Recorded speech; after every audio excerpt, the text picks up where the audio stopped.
राज्य सरकार को बड़ निष्पत्ति अंगनवाड़ी केन्द्र रे महिला और शिशु को मिलिबो अंडा। राज्य कैबिनेट रो बड़ निष्पत्ति एणिकी अंगनवाड़ी केन्द्र रे महिला और शिशु को दिया जाउथवा जलखिया और रंधा खाद्य रे अंडा परिवेषण पई अधिक अर्थ व्यय कराजिबो।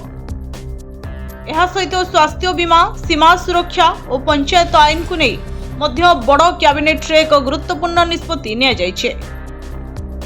पश्चिम कैबिनेट बैठक रे अंगनवाड़ी केन्द्र रे महिला और शिशु दिया जाउथवा जलखिया और गरम रंधा खाद्य रे अंडा जोगाइबा पई प्रति प्लेट पिछा अतिरिक्त 2 टंका व्यय को अनुमोदन करा जाइछे।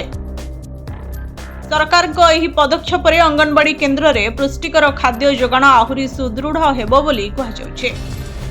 एहा सह केन्द्रर आयुष्मान भारत योजना रे शामिल नथिबा राज्यवासी पई मुख्यमंत्री स्वास्थ्य बीमा योजना लागू करने को मध्य कैबिनेट अनुमोदन देइछे। एही योजना माध्यम रे आयुष्मान भारत रु वंचित लोक माने स्वास्थ्य बीमार सुविधा पाइबे। कैबिनेट बैठक रे राज्य रे जातीय तदंत संस्थार एक स्टेशन स्थापन प्रस्ताव को मध्य सबुज संकेत मिलिछे।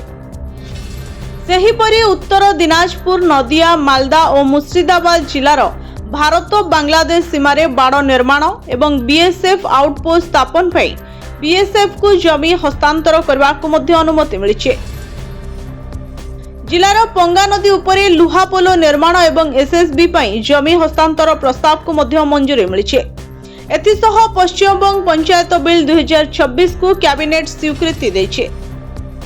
संप्रति स्कूल मध्याह्न भोजन रे अंडा परिवेषण को नहीं होइथिबा विवाद मध्यरे अंगनवाड़ी केन्द्र रे अंडा पई अतिरिक्त अर्थ बराद को राज्य सरकार को एक गुरुत्वपूर्ण पदक्षेप बोली कहा जाउछे। ब्यूरो रिपोर्ट सोना न्यूज।